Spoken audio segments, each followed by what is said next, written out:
कर्पूरगौरं करुणावतारं संसारसारं भुजगेन्द्रहारं सदा वसन्तं हृदयारविन्दे भवं भवानी सहितं नमामि भवं भवानी सहितं नमामि। बोलो शंकर भगवान की जय।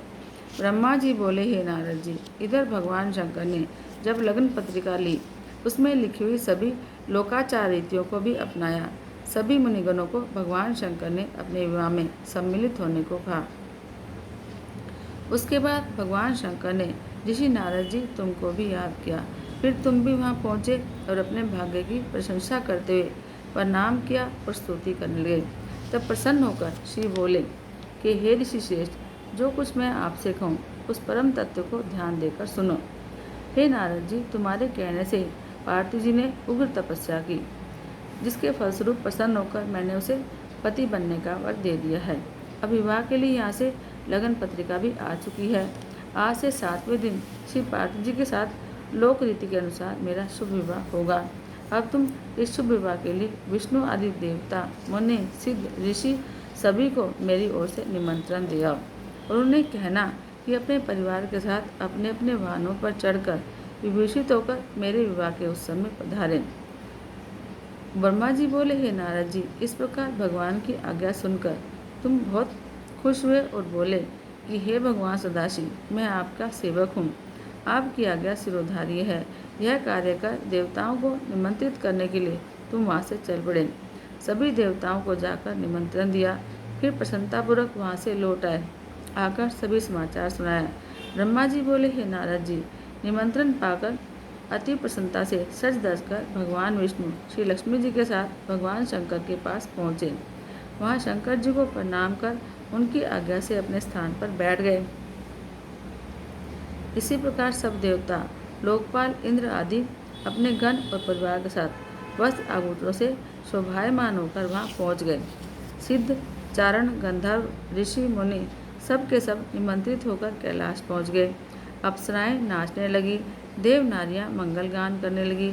महान उत्सव आरंभ हो गया। उसके बाद लोकाचार रीतियाँ करके भगवान शंकर की आज्ञा से विष्णु आदि सभी देवता बारात ले जाने की तैयारी करने लगे। 7 माताओं ने शिव का श्रृंगार किया।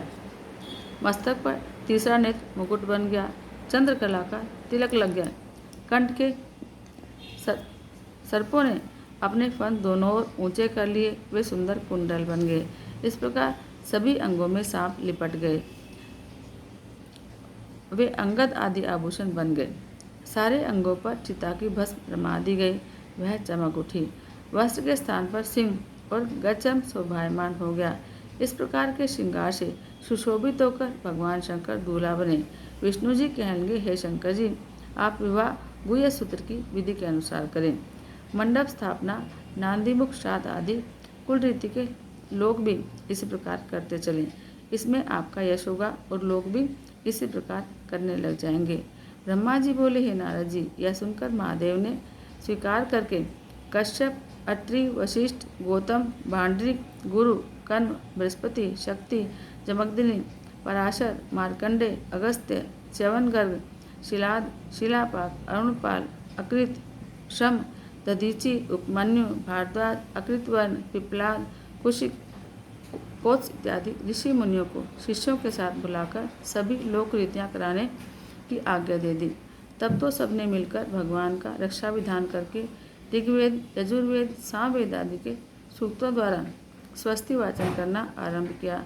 फिर विघ्न निवारण के लिए गृह पूजन मंडल में आए हुए देवताओं के पूजन कराए। इसी प्रकार और लौकिक वैदिक विधि के अनुसार सभी मंगल कार्य करा दिए गए। इन सब के हो जाने पर श्री महादेव जी ने ब्राह्मणों को नमस्कार की। उनकी आज्ञा पाकर अपनी बारात सजाकर श्री महादेव जी ने प्रस्थान किया। बोलो शंकर भगवान की जय।